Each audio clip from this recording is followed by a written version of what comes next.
Hope you all are doing well.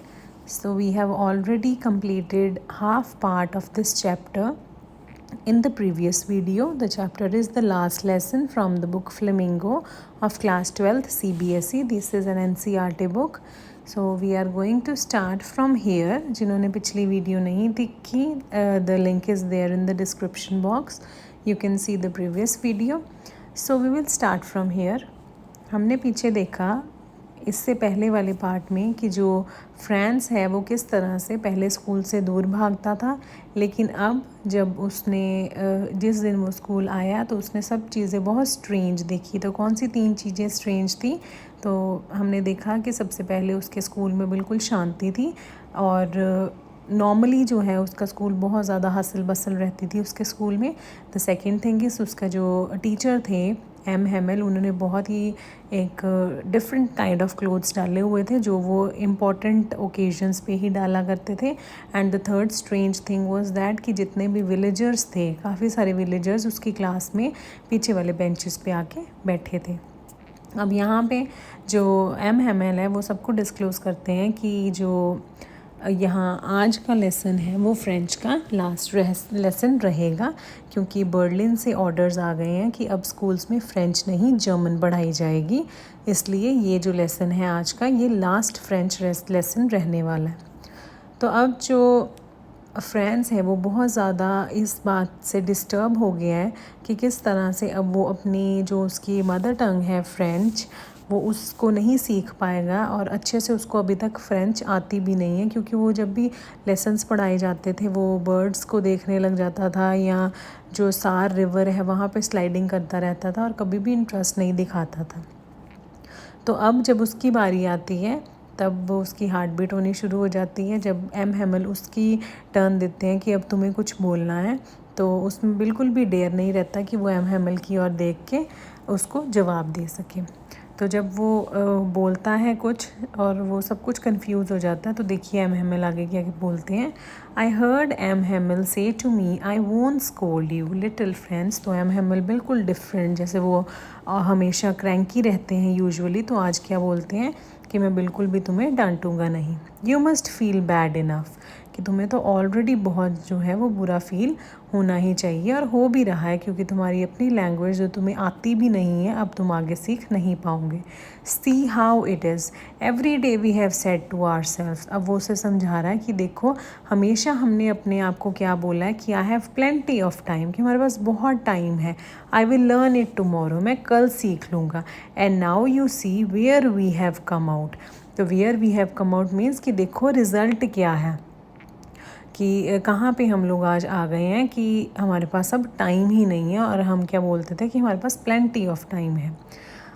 That's the great trouble with LCS. तो वो अब क्या बोल रहे हैं कि यही प्रॉब्लम है अब किसके साथ? एलसीएस के साथ, जहाँ वो रह रहे हैं उस जगह के साथ। एलसीएस और लॉरेन जो अब फ्रेंच के कंट्रोल में नहीं रहेंगे।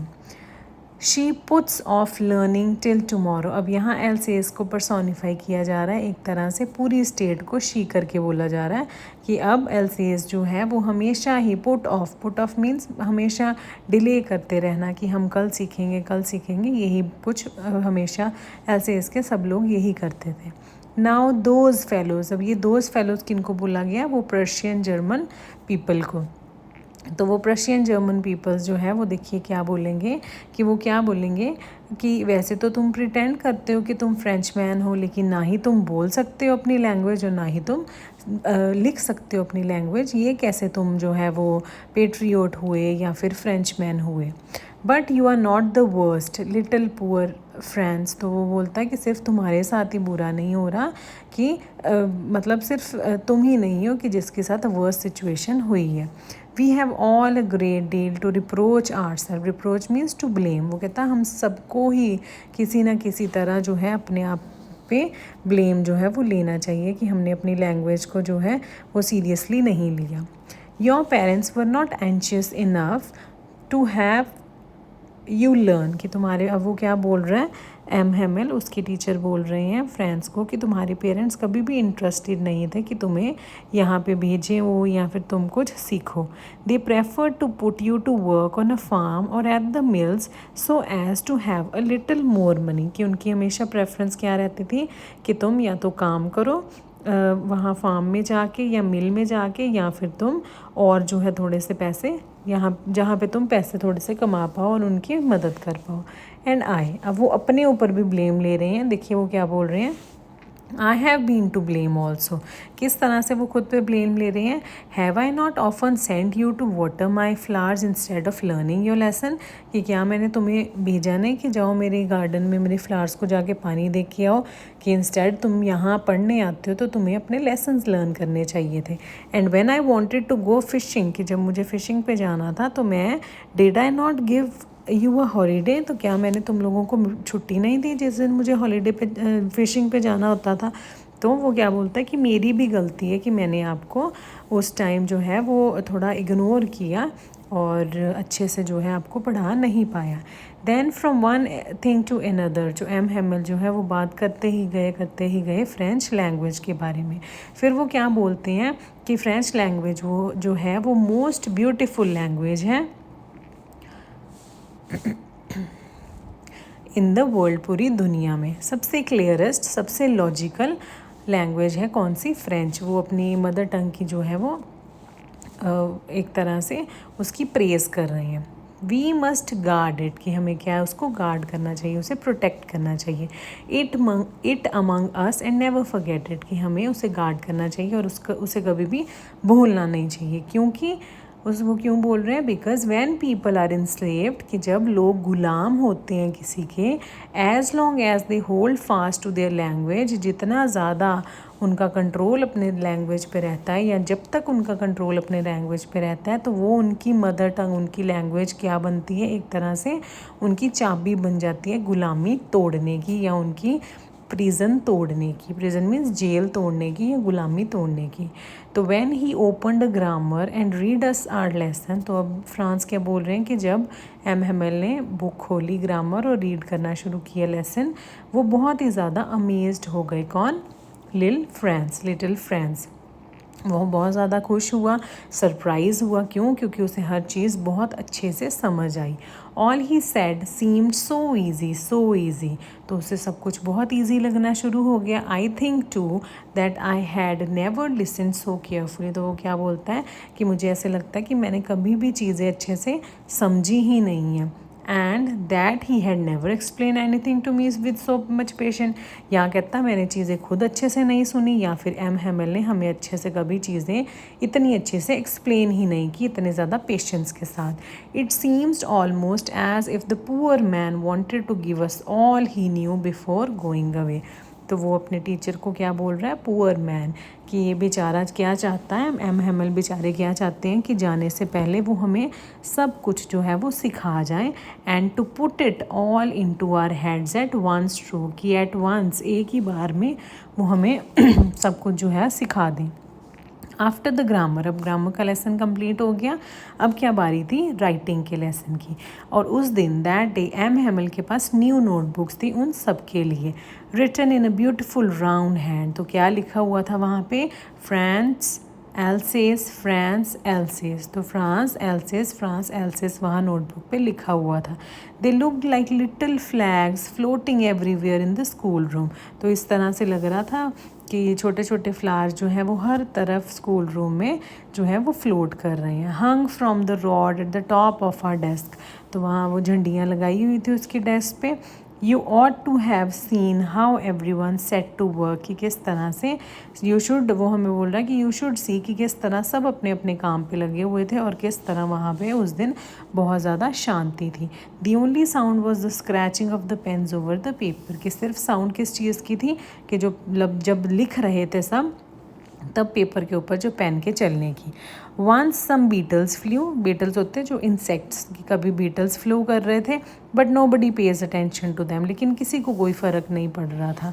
Not even the littlest one, तो यहाँ लिटलेस्ट वन पीजन्स को बोला गया कि who worked right on tracing their fish hooks, उनके क्लॉज को फिश हुक्स बोला गया कि वो अपने क्लॉज के साथ इस तरह से ट्रेसिंग कर रहे थे, वो जैसे बर्ड्स करते हैं अपने क्लॉज के साथ, वो इस तरह से वो ट्रेस कर रहे थे. ऐसे लग रहा था कि इट वॉज फ्रेंच टू, कि ऐसे लग रहा था वो भी फ्रेंच में बातचीत कर रहे हैं. कौन? पिजन्स भी. On the roof the pigeon cooed very low and I thought to myself, कहते रूफ पे पिजन्स बहुत धीरे धीरे कू कर रहे थे. कूज होता है sound of the pigeon.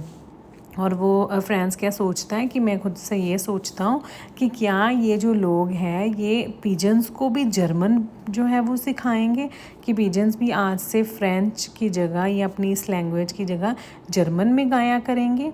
Whenever I look up from my writing, I saw M. Hamel sitting motionless. कहता जब भी मैं लिखते लिखते ऊपर देखता था तो मैं क्या देखता था? एम हैमल जो है बिल्कुल मोशनलेस होके बैठे हुए अपनी चेयर पे. And gazing first at one thing then at another, तो कभी किसी चीज़ को घूर रहे हैं. गेजिंग मीन्स लुकिंग सीरियसली, कभी किसी चीज़ को घूर रहे हैं, कभी किसी चीज़ को घूर रहे हैं. As if he wanted to fix in his mind just how everything looked in that little school room, कि अपने मन में हर एक चीज़ की, अपने दिमाग में एक छाप छोड़ना चाहते हैं कि स्कूल, उनका जो स्कूल रूम है वो किस तरह का दिखता है. Fancy. For 40 years he had been there in the same place, कि पिछले 40 साल से वो इसी जगह पे हैं. क्या कर रहे हैं? सबको पढ़ा रहे हैं और अपनी सर्विस दे रहे हैं. With his garden outside the window, कि 40 सालों में ये जगह वैसी की वैसी ही है, ऐसे ही उनकी विंडो के बाहर गार्डन है. And is class in front of him, और ऐसे ही जहाँ वो बैठते हैं सामने उनकी क्लास होती है, मतलब हम सब वहाँ पे बैठे होते हैं. Just like that only. अब बदलाव क्या आए हैं? सिर्फ डेस्क और बेंचेस जो हैं वो थोड़े पुराने हो गए हैं, ठीक है, ओल्ड हो गए हैं. वॉलनट ट्रीज़ जो गार्डन के थे वो बहुत टॉल हो गए हैं. और जो होप वाइन, बेल को बोलते हैं होप वाइन, जो होप वाइन थी वो उन्होंने जो प्लांट की थी खुद से, वो ट्विन हो चुकी है, मतलब ट्विस्टेड हो चुकी है. कहाँ से? From the Windows to the roof, कि उन्होंने विंडो से लेकर ऊपर छतों तक उनकी बेलें जो हैं वो चली गई हैं. How it must have broken his heart, कि वो फ्रांस क्या बोल रहा है कि कितनी ज़्यादा दुख की बात है कि इस पुअर मैन को, हमारे टीचर को, ये सब कुछ छोड़ के जाना पड़ेगा. और क्या सुनाई दे रहा है? उनकी जो सिस्टर है वो उसी क्लासरूम के ऊपर वाले रूम में अपने ट्रंक्स, मतलब अपने लगेज को पैक कर रही हैं. For they must leave the country next day, क्योंकि उनको कंट्री छोड़ के वहाँ से अगले दिन ही चले जाना था. But he had the courage to hear every lesson to the very last, लेकिन वो हर एक के लेसन सुनने के लिए यहाँ बैठे हैं. After the writing he had a lesson in history, अब राइटिंग के बाद क्या बात आई? हिस्ट्री की.